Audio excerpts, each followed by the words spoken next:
What up, what up, what up, everybody? Hopefully, y'all are having a wonderful, wonderful, wonderful Thursday. As because today it's been quite a lot of things going on today. And one of the things I want to get into is really the simple financial advice that no one's really talking about. But before we get into that, let's talk about the market, see what's going on so we can start living our life. The trade deficit surging in December. This is important too. 70 billion, up 33% from November. Let's discuss it all with David Zervos. He's the chief market strategist at Jefferies. David, it's great to see you. I mean, is it bad? I kind of want to talk trade deficit a little bit. Like, was that just a 1 month aberration? What's going on here? I think, look, I've never gotten very excited about 1 month or even 3 months of data. I think you need to see the trend, and the trend has been that trade has been our friend. These trade deficits have been coming down. Net exports have been a large positive contributor to GDP, which is still looking like it's running at close to 3%. So I wouldn't get too bent out of shape with the volatility. And I think a lot of trade supply lines are just moving in crazy directions because of all of the trading changes that we've had since Liberation Day. So trading rule changes. So I'm not thinking there's some sort of major trend toward deficits coming anytime soon. David, I always like your take because you're so good on what matters and what doesn't, and that's always an important thing. Keeping your eye out on the prize. I would point out though that I did some numbers this morning and I prepared a chart which is going to show that after all the sturm and drag about tariffs, the trade deficit is largely unchanged year over year. And that bothers me a little bit because I think what we've done is shifted the trade, raising the price and shifted the trade. There it is. You can see there, folks, compared to 25, it's a little bit smaller. The trend, as David said, is down towards the end of the month. What happened, according to my calculations, David, is importers imported about 2/3 of a month of imports, January, February, March, and then they kind of let it run down a little bit. So that's where we're at right now. I guess I ask you this question, which is overall on the economy, how much are the trade deficits are the tariffs going to matter in 26? Steve, I think a lot of the economic Armageddon on the inflation side as well as on the growth side have actually not played out over the last 10 months. We're now sitting with a CPI at 2.4%, basically where it was at the April levels, which were some of the lows of the post-COVID period. So I'm gonna pause it there because they're throwing out some acronyms, and I want to make sure that y'all follow these. So they're talking about the CPI, which is the Consumer Price Index, which actually measures pretty much. I'm gonna make sure I get this right. It's just measuring the United States, just talking about how things actually cost year over year. So that's what they're talking about. So let's get back to it. So since the surge after 2021, 22. The post-COVID inflation surge. So I think that's proven to be a big miss by the economics community. And this idea that it was the end of global trade. Remember, we were going to go into deglobalization and nobody was going to trade with each other and everybody was freaking out. And here we are with numbers that really aren't that sort of different, although the trends are working the way I think you thought they would, which is there is some reshoring. It's happening slowly. There is some positive signs that we are taking in revenues on the trade side, and that is contributing to a budget deficit to GDP ratio that's now down to 5.7%, something a lot of people have missed, Steve. It was well over 7% prior to the Trump administration taking over. So there are all these variables we have to take into account, but in general, I think the sort of Armageddon idea that everybody subscribed to in April, May, and got themselves very bent out of shape about, with the exception of a few, is just not played out the way many had thought. I totally saw that on the deficit. That's why I was actually talking about the trade deficit too, David. But what was interesting in wanting to be like, hey, this is an improvement, is all the projections, even for this year, are still, they're not a meaningful improvement. And then they kind of get worse very quickly. But maybe you would take issue with those projections. But even places like Strategas would kind of say we're going from 5.7 to like 6.2, like that this was more of a one. I don't know if there's anything more hopeful you can tell us. I want to hear a story that says we're going to 5, and then we're going to 4, and then we're going to 3, and then we're, and that just doesn't seem to be in the cards. Well, remember, I think our primary deficits are only in the twos, right? The low Yeah. twos. So a lot of it is interest expense, and a lot of it will depend on your interest rate views and how the Treasury decides to issue. So if there's any changes, if the administration tries to go for more short-term issuance over long-term issuance and things like that. So I think there's a lot of variables that could be at play here, but we've had a Secretary of the Treasury that's made it a goal of his to drive that number down. And he's been successful in his first year, highly successful. I think fading him at this stage would be a mistake. All right. So I wanted to share that, start that off right quick, give you a little education on what's going on in the market, because we have a lot that's happening in the world. And I do not want you to miss that opportunity to kind of see what the heck is going on, because you know, life be lifing, and we just gotta make things happen. So, as you hear, I actually need some lotion. So let me put some lotion on. Don't ask why I got lotion near my desk. It's mandatory for moisturizing sake. And I'll leave it there. Anyway, thank you, Dr. Sev, coming through. If you're actually chiming in, go down and say something in the chat so I at least know you're here. Give you a couple shout outs. And some of you are very nervous, and I understand, or you might just be doing other things. All right. So, one of the things that we have been talking about, and you hear this a lot, it's like, I'm really curious on what financial advice that you've heard that you don't even follow. Um, because I've heard a lot of it, obviously, being in this financial space, you see it a lot, and sometimes we just tend to not follow it. Commonly is to pay yourself first. That's the number one. You always hear that a lot.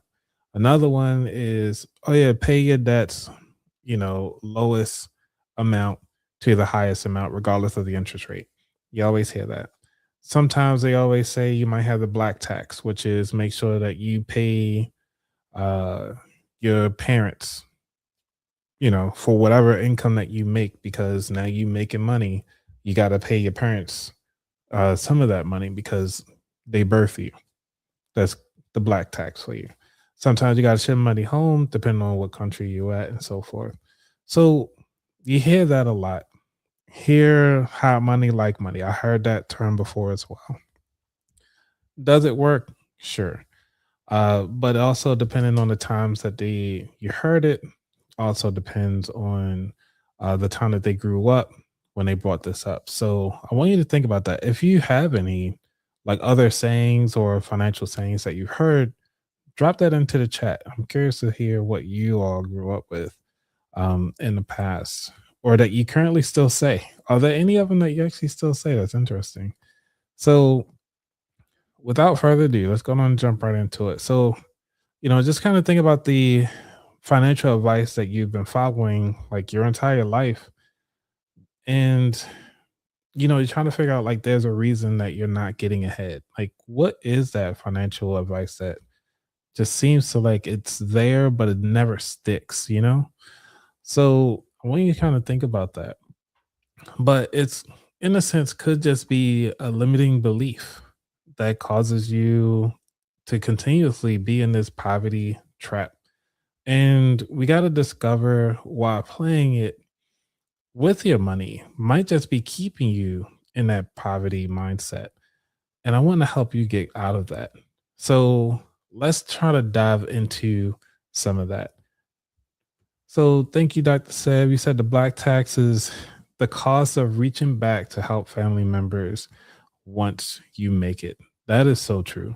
And, we hear that a lot inside the black community, but have you heard it in other communities? What is you're saying in your other communities? What are those uh, financial beliefs that you constantly dealing with that aren't really pushing the needle financially for you? So I'm interested to hear, because I know there's so many out there. I think someone was like, "Hey, don't look a gifted horse in the mouth. Don't Not all money is good money." We hear that a lot, but let's get to it. Let's see. Let's see. Because this is a live show, you get live pauses, and also you get randoms, things going on, and things going wrong. because that's what we do here. All right. Actually, this might be my last live show utilizing StreamYard. So I just want to let y'all know that as that's going through my head right now, because it's got a lot going on, you guys. Okay. I wish I had more visuals for you. Actually, I can develop. Matter of fact, I'm gonna develop visuals for you while we got this. And this is the beautiful thing about AI. It's great. So if y'all want, let's do it this way because I don't think I'm gonna release this one on audio. Y'all getting an exclusive here on live YouTube. So Dr. Sev, you said they do the same in other communities, but not sure why it's negative in the Black community. That is interesting. Do we overhype poverty in the Black and Brown community? I'm curious about that because we hear about these things and we talk about, hey, we made it out the rut, we made it from the ground up. Here we are. This is what we do. But is this something that we need to live by though? Is this something that we really need to show up for every time and be like, yo, I heard this, I'm doing it. Actually, no, you hear most advice from people who are not doing the work. I've noticed that a lot of people got a lot to say on what you should be doing with your finances or what you should not be doing with your finances, but haven't been there yet. So, I mean, I've been through some stuff financially, so I could talk about a lot of stuff. And I'm sure you all have been through some stuff financially that a lot of people, you probably feel like you're alone in that situation. But honestly, you might not be. Because there's a lot of people that actually gravitate towards the what's the name? Towards the stories that I share with everybody else, the common ones, as far as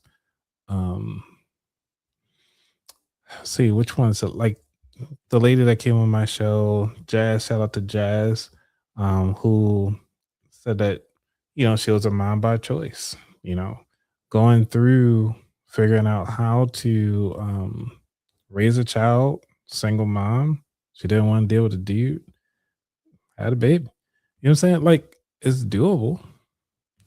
So, do you have to sit there and feel as though things aren't going your way? Something ain't right here. The app that I want to use is Gamma. Gamma is not doing Gamma things right now. It doesn't seem right. I'm trying to get into this thing here.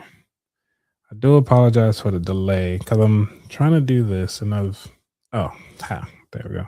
It's just that they updated their website and I got a couple credits left. Seems like I'm also running out of space. So I'm going to delete some of these. Yeah, I'm going to delete that, send that to trash. All right. So since y'all are here, we're going to build this live right now while we're here. I have all the notes. I just wanted to give you guys a visual because granted, I could sit here and read it, but then like while you're watching, when we can just do this live. Hey, what's going on, Sarah? Thank you for showing up here in the streets. Let's see. Positioning matters. Can you tell us more, Dr. Sarah? What you mean by that? What you mean by that? I mean, if you want to, Dr. Sarah, I can send you the link. You can join me today because it's been a while since I've been live with other people. Let's see. Share my screen. The video going live. So let's see. All right, there we go. Change my background. All right. Yeah. These backgrounds. That's going to be my last live show with this platform. So we're going to just do it. All right, cool. You got some moving stuff in there. All right. Cool. All right. So you know what we're going to do? I'm going to go ahead on and take this small trivia. Matter of fact, I'm going to teach you guys how to do gamma. And then once we get done with gamma, we're going to go ahead on and bring it back to this live presentation to start talking about the simple financial advice that no one shows you and no one seems to follow. So let's see. Copy my text. And then build out some stuff. All right. So y'all see my screen. I got gamma up here. I'm going to throw a little bit of background music while I get this going. Let's see what we got here. All right, I'm gonna turn the music up pretty loudly so that you can actually just follow instead of hearing me talk. So.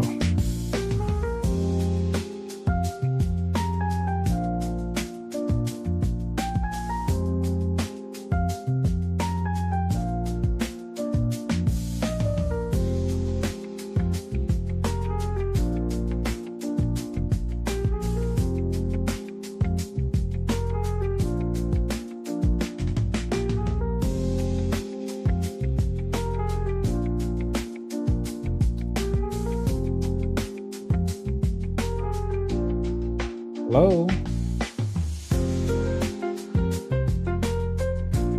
Hey, what's going on?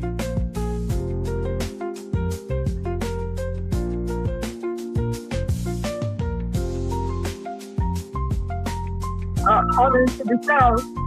Okay.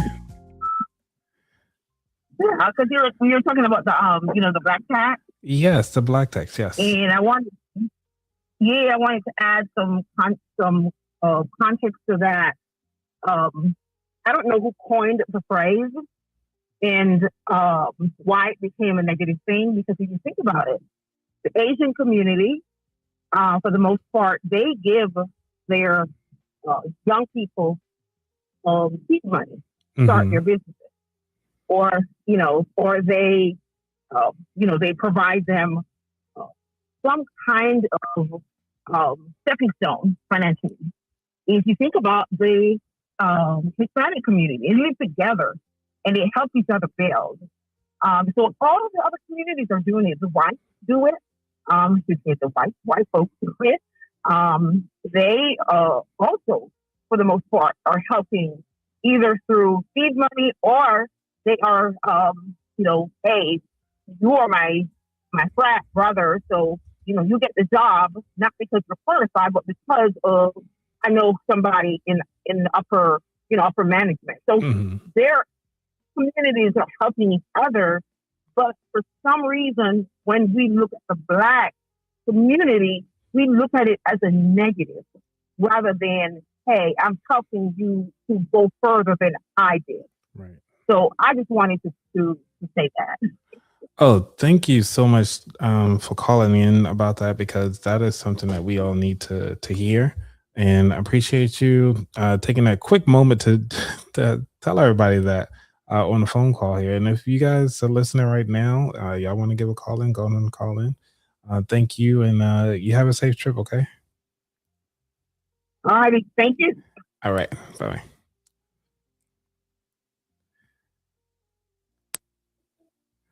All right. So first call for the day. Definitely. So that's one of the things that we don't talk enough about is how to make sure that we provide how can we stop doing it backwards, meaning the black tax, whereas the children actually paying for the parents to actually have the parents start paying for the child.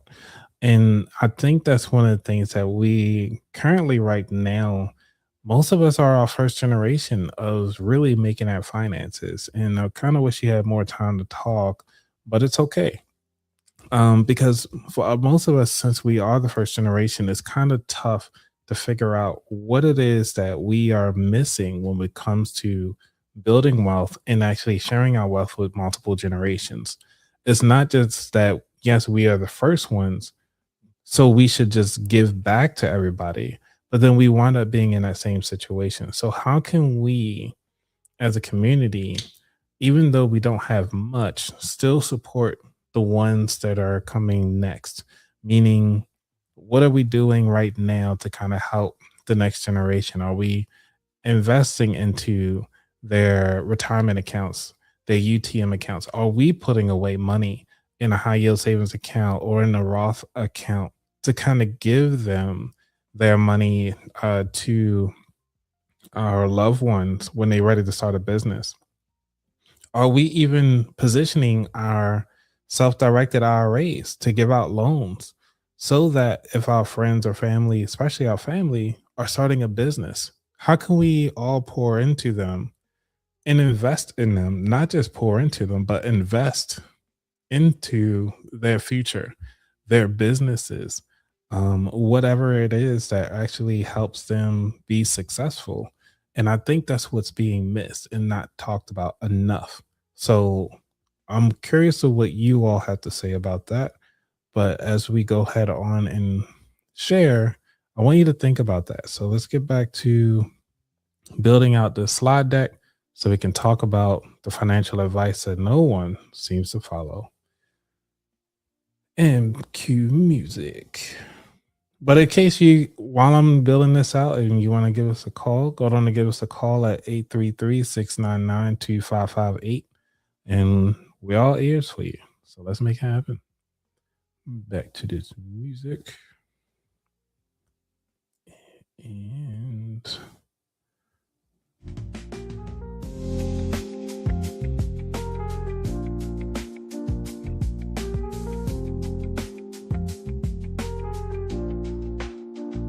okay, so now I got that. I just need to see what I'm looking at. I got all these windows up. Okay. So we want to generate notes or an outline. So we want to summarize the text.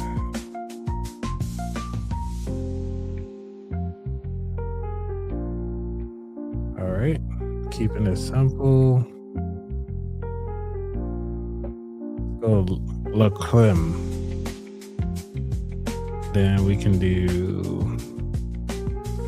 I like to do abstract because usually they do horrible. Matter of fact, let's do some line art. I usually like line art. Minimalist style, get some warmth in there, a little bit of professionalism. Let's see, any additional instructions? Nope.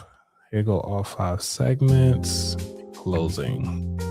So these are the cards. It look like these are the slides. Okay. Say generate. I got insufficient. I don't have enough credits for this. How many credits do I need? Yeah, I'm only doing like they don't tell you how many credits you need to build this out. Ooh.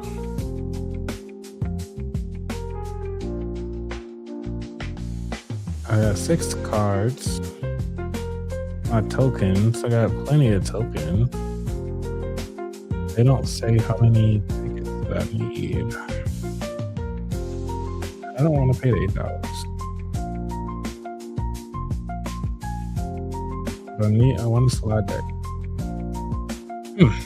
Does anybody else know a good slide deck creator? Let's see. Slide deck creator. I wonder if Google has one. Okay, let's say share this tab. Let's see what we got. We got beautiful AI. I heard about that one. Canva, but I think you gotta pay for that one. Let's say free.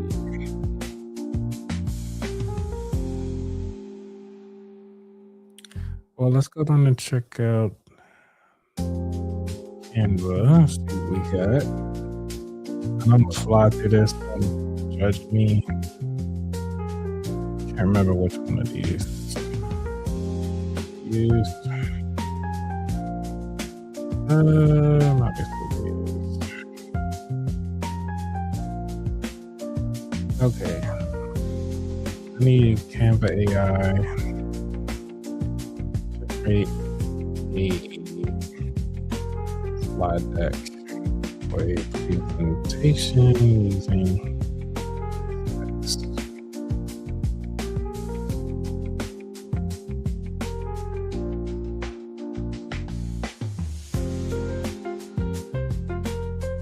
Now, this is the beauty of AI.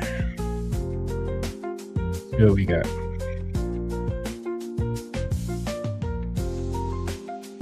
Okay. I'm not sure what would you. That will work. No, Dr. Sev, please drive safely. We do not want you to impact yourself. So please drive safely. We can do it another time. All right, so we're gonna do a minimalist playlist and his.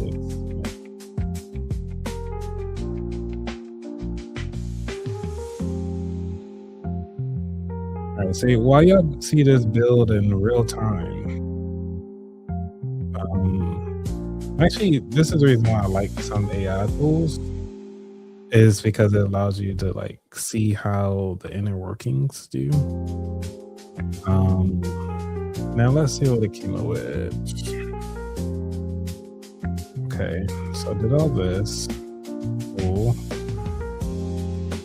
Did all that. Now generate the design.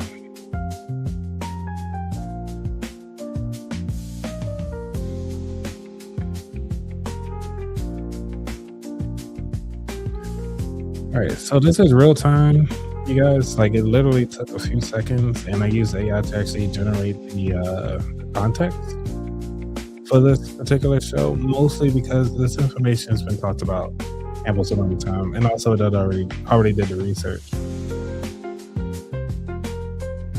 What's going on, Lisa? Thank you for stopping by.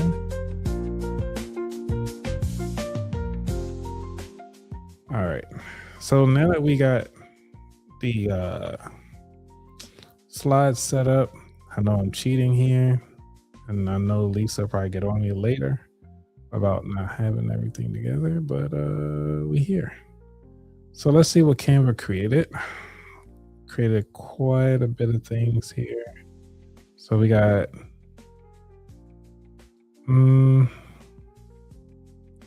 a couple of them to choose from. Oh, I see what it did. Okay. All right, let's see which one shall I choose? Because we did talk about this as well. Ooh, actually I like the first one. Sometimes AI gets it right the very first time.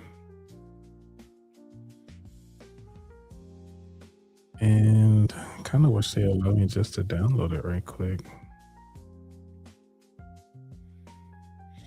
Well, I guess we don't have to download it because I can actually present directly from here. All right. So, shucks, here we go. We're going to make this work, everybody. So I'm putting y'all on another screen so I can get this going. All right. Again, so I can at least look at you.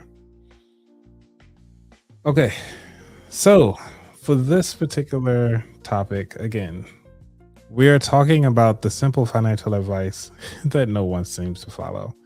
And that's one of the challenging things about finance, is that we get a lot of advice and do we actually follow it? And one of the things that causes us not to follow it is the scarcity mindset. So let's go on and hop into it.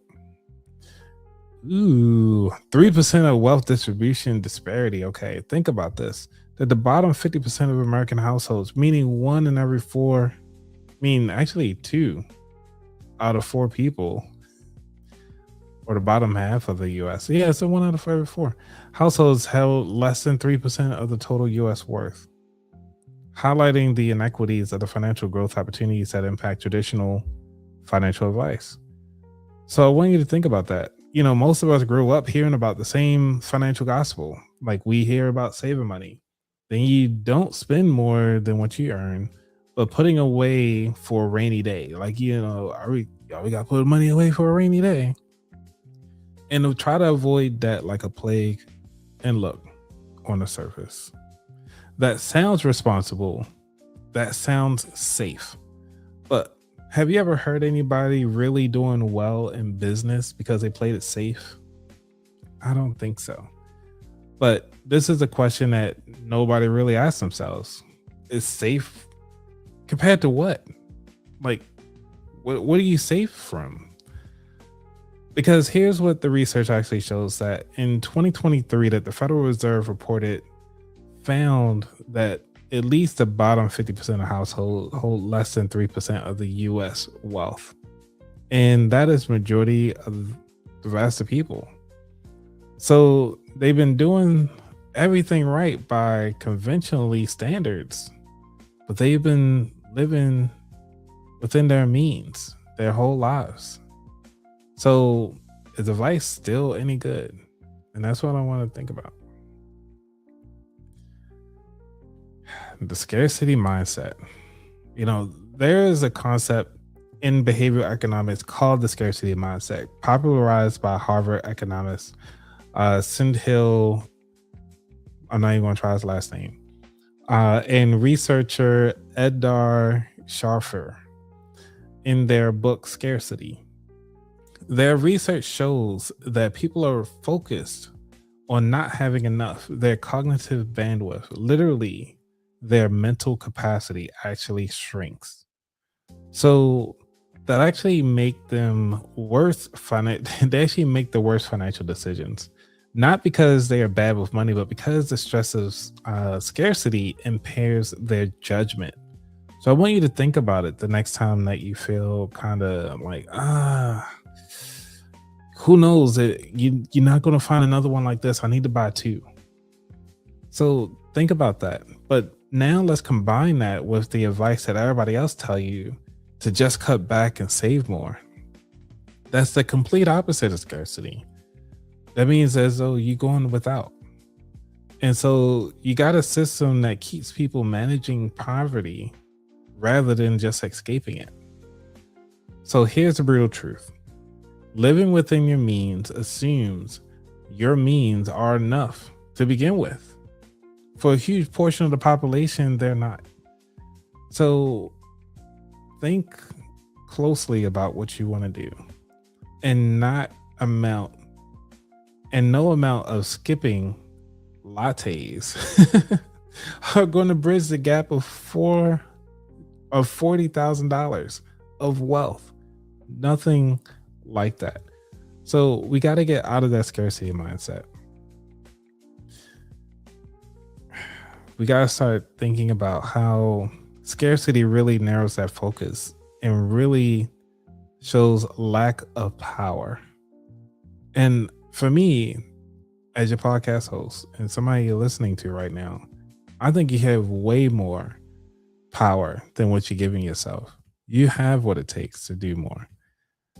Oh no, it's okay, Lisa. Appreciate it. Hey, what's going on to your chat? Thank you for stopping by. Appreciate it. All right, let's get back to it.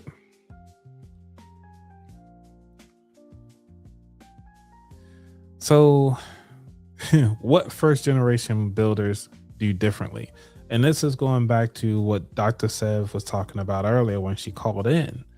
She was talking about how, as the Black generation, when you're the first generation, you're giving back to the parents. And because of that, it actually hinders your growth sometimes to give back, because you're constantly in this rat race to make more so they can constantly give back. But yet in other cultures, they actually give to their children.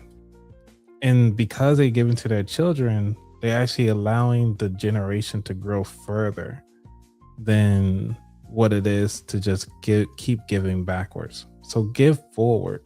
And that brings us up to that first generation, like first generation of wealth builders.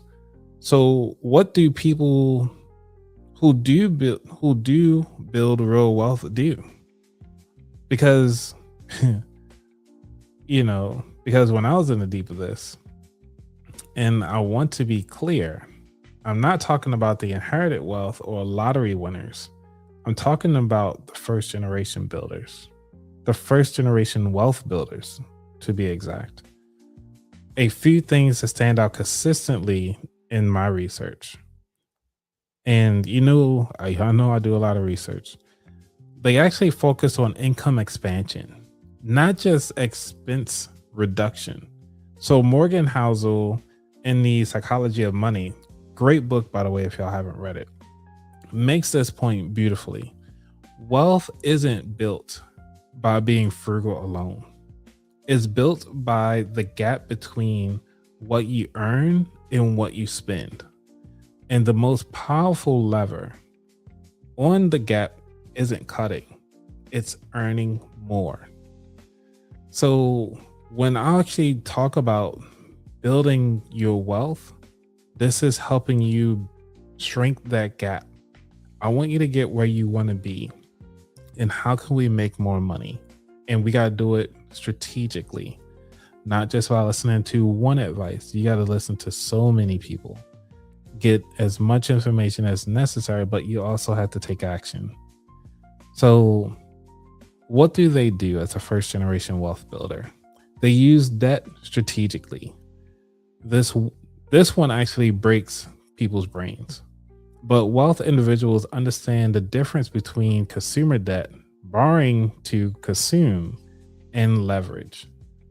Borrowing to acquire assets that appreciate or generate income, like real estate investors, business owners, even stock investors using margin. They treat debt as a tool, not a sin. Now, when it comes to the things that I just mentioned regarding stock investors, as far as utilizing them as a margin, they have something. So Lisa could talk to this more, but I do want to bring this up. Is that when it comes to stocks, you actually have something called a stock margin or a marginal call. The margin is pretty much your betting. They give you up to about, I think, almost 200 times the amount that you actually have invested. So if you have 100,000 in there, they can give you up to 200,000 or $300,000 just on what you currently have available, like your current investments or your stock portfolio. So when you'll hear this from time to time called a marginal call, which means that people actually leverage that extra money. And if they do not make any changes while they still have those margins available, the bank or the broker will actually have that opportunity to actually pull some of that money, and they'll sell whatever shares necessary to kind of even out that debt if they're not careful. So I just want to keep that in mind when they talk about the investors and margins. But remember that they invest before they feel ready. So stop thinking so much and start taking action. There's actually data from Vanguard showing that time in the market consistently outperforms timing the market. The people who actually wait until they feel financially secure to start investing, they've already lost years of compounding. The people building wealth start uncomfortable and get comfortable later. They buy assets, not appearances. So Robert Kiyosaki gets mocked a lot, but the core idea of Rich Dad Poor Dad holds up. Wealthy people prioritize acquiring things to put money in their pocket: stocks, real estate, businesses, intellectual property, not depreciating liabilities dressed up as status symbols. So I want you to think about that. All right. Because as we move on to the 4 pillars of wealth, and I know they listed 3 things here, but I want to let you know. So they got income expansion, strategic debt use, and early investing. But as a small underlying and undertone is consistency. And what do I mean by that?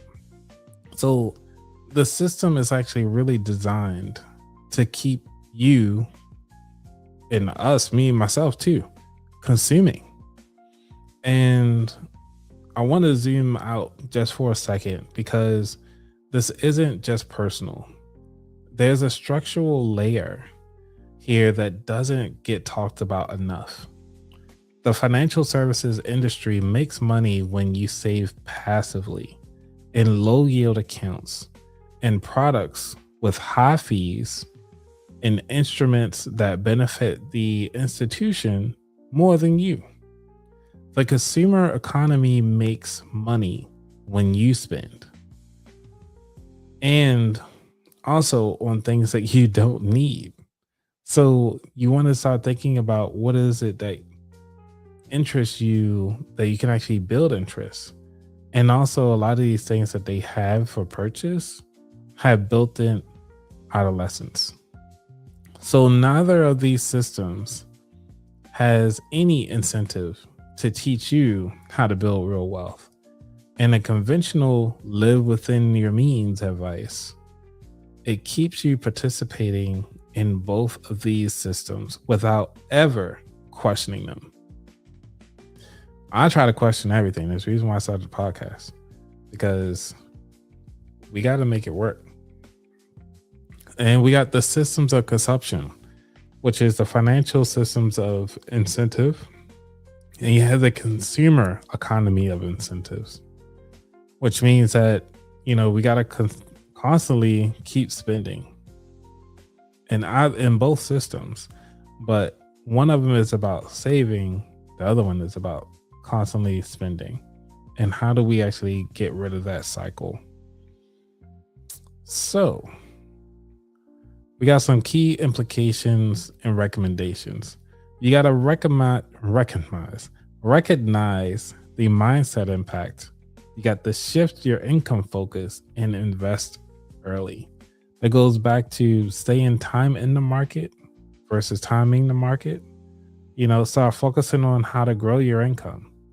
You can do that several ways, either working overtime, picking up a side job, grow a skill in the sense where you're actually working less at work, but you're still making the same income. So in other words, you're maximizing your time to grow your income per hour.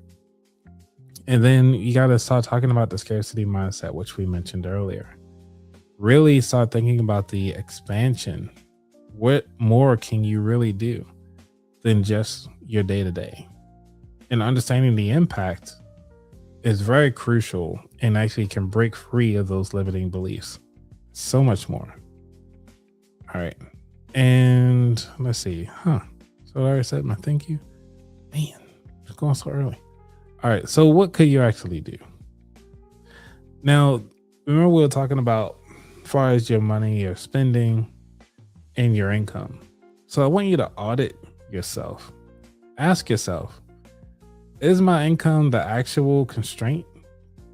Could I negotiate, upskill, side hustle, or restructure my time to change that number? For most people, the answer is yes. Can you actually learn the difference between good debt and bad debt? Sure.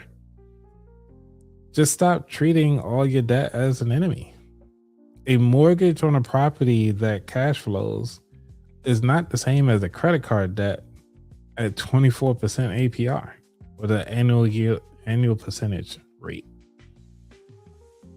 You got to invest consistently and early, even imperfectly.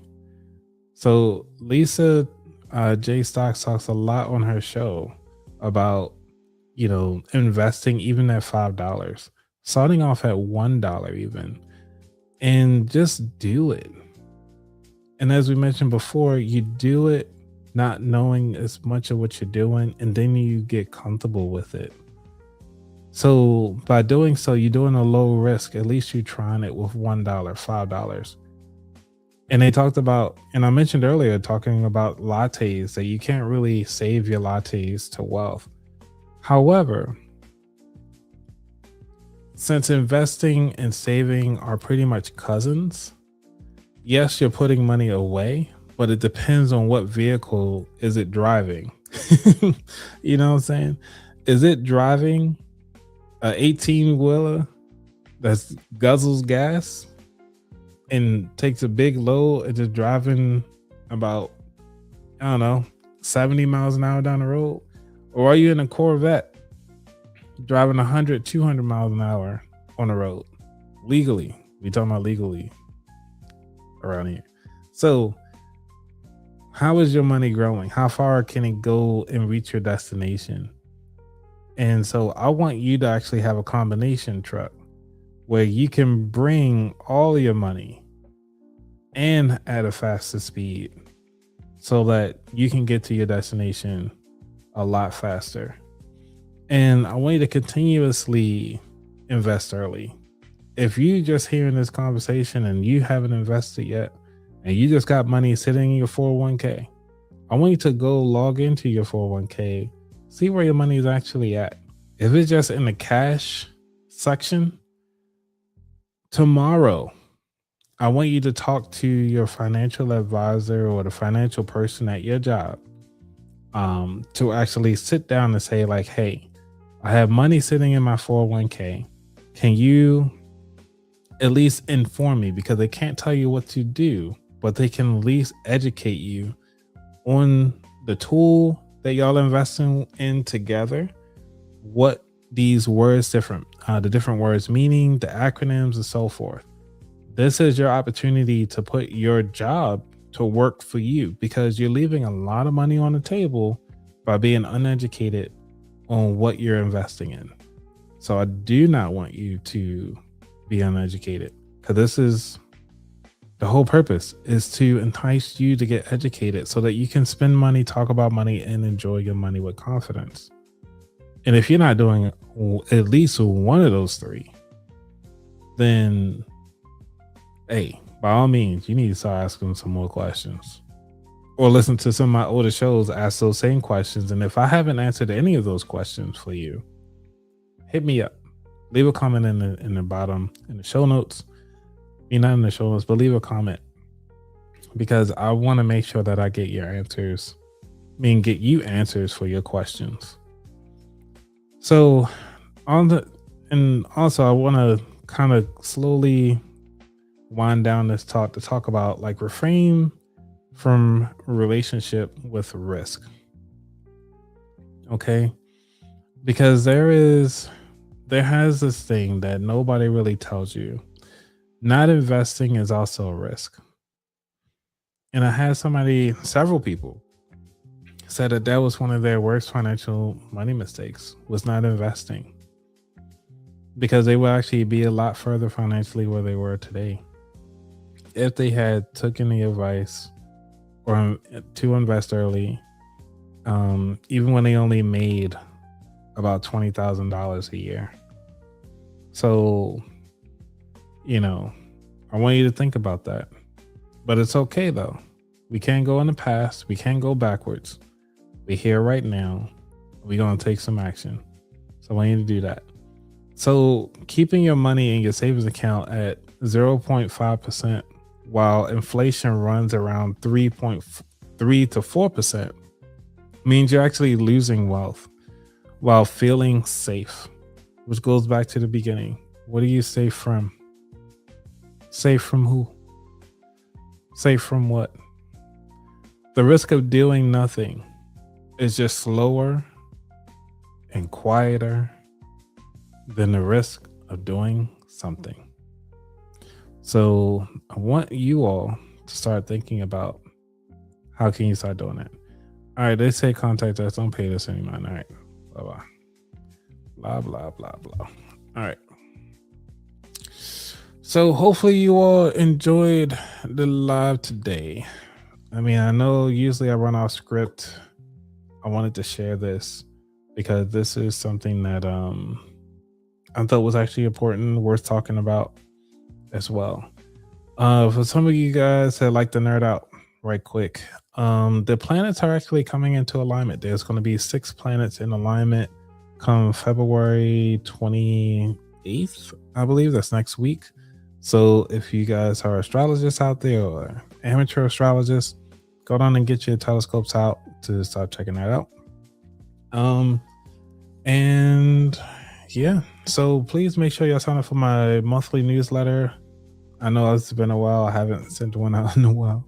Don't come at me. It's life and I'm trying to do too many things at once. So in my next newsletter, I am going to talk about a lot of the things that I'm be cutting back on to kind of streamline to still continue the best possible quality information to you all.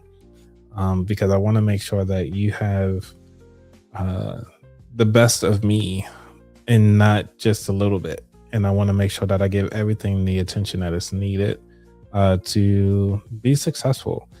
Granted, I could hire some interns and so forth, but I'm like, I haven't maximized my free time yet.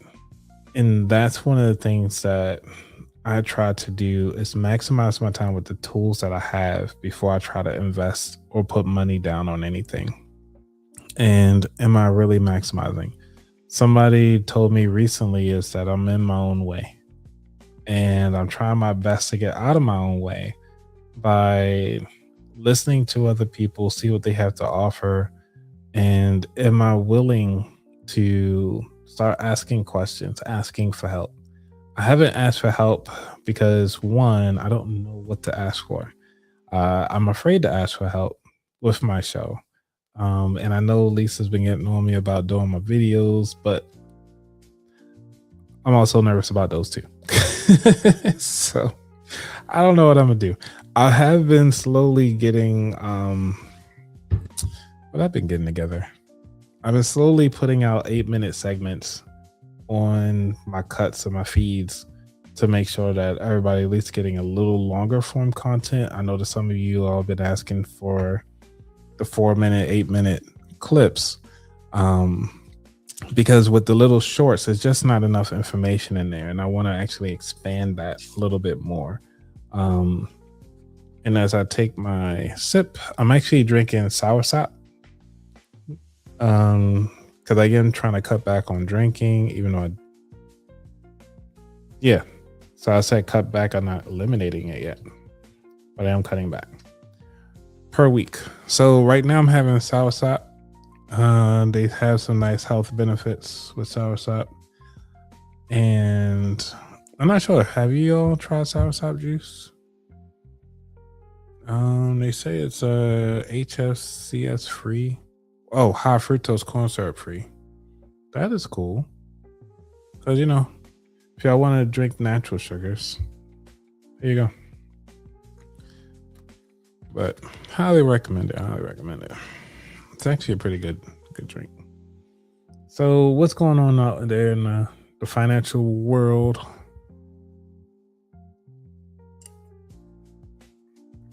One of the things I haven't done yet was actually, I haven't done in a while, which was to hook up my Nintendo Switch so y'all can actually see me play my video game.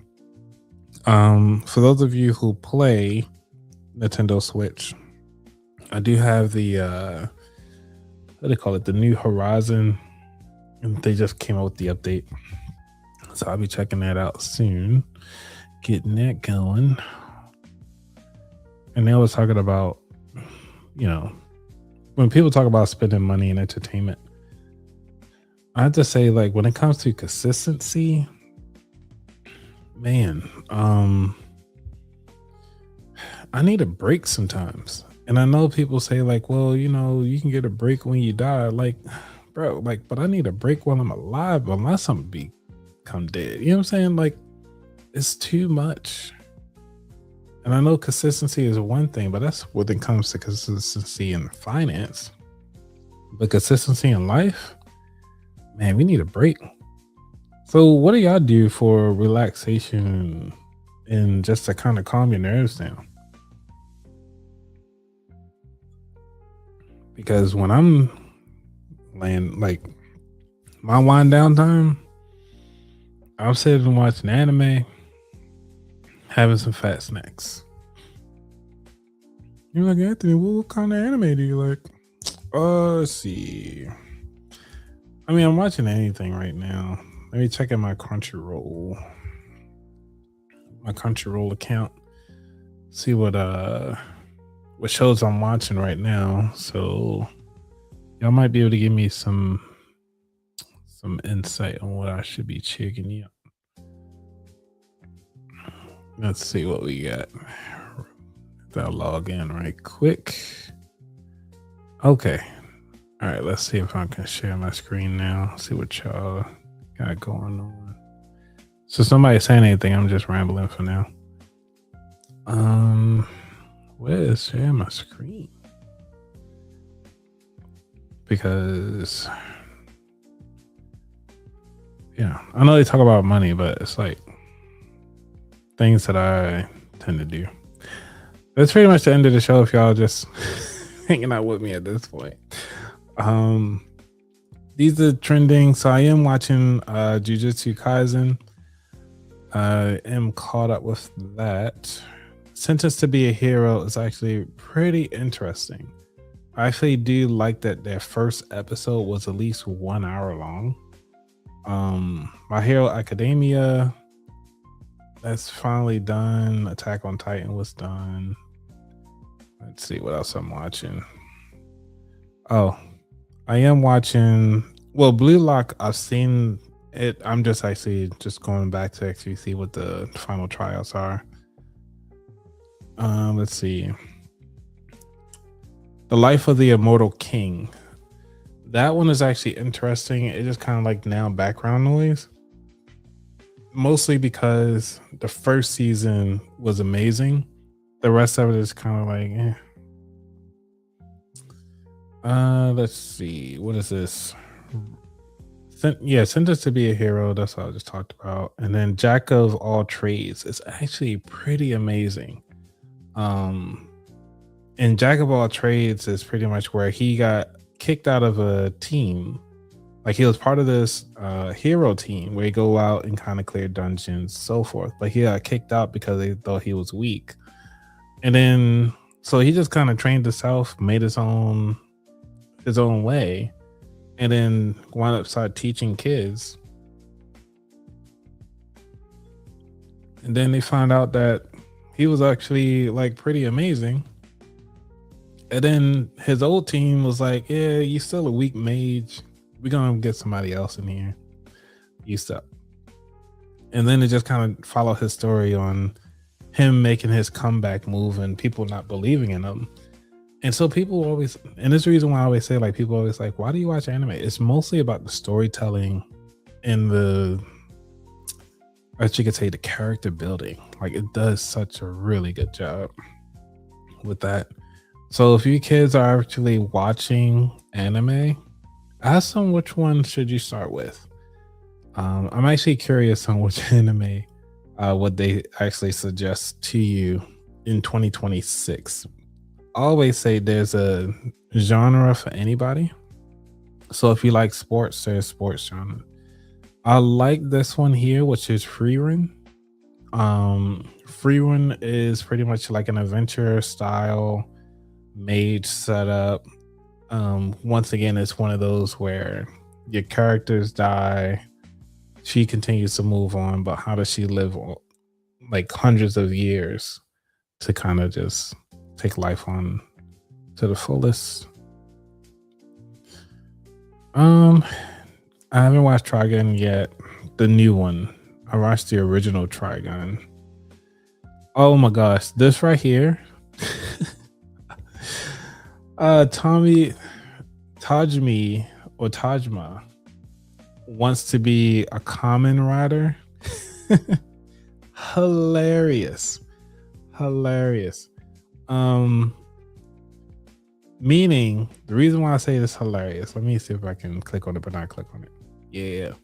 So this anime, so hilarious, is mostly because he is almost like a 40-year-old guy who grew up watching this, I don't know, like some action-packed show.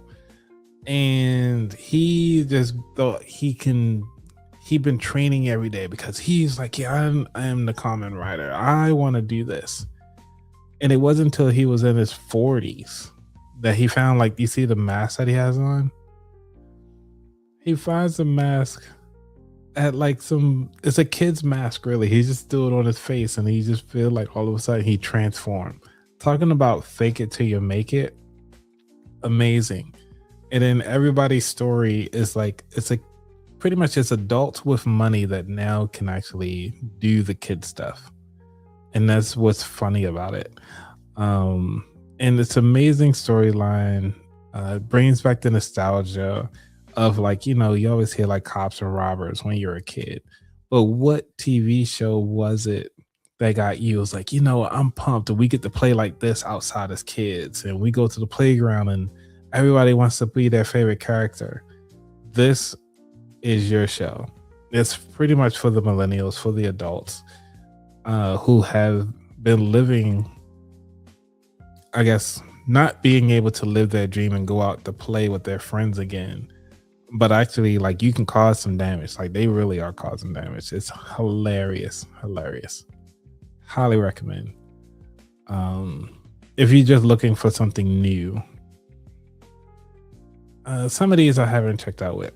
If you into racing, I actually do like this. I'm not sure if you guys ever watched some racing shows, but so at least this is what I'll be watching tonight. I'll be watching all 4 of these. Yes. Oh, for those of you who are looking for like a fun family anime, Spy X Family is pretty cool.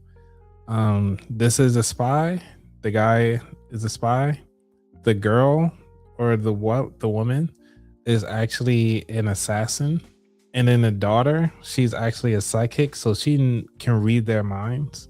And then the dog is a seer, so he actually can foresee the future. And it is such a great anime that's put together. They do have a sub, and you actually can watch this on Hulu if you have Hulu.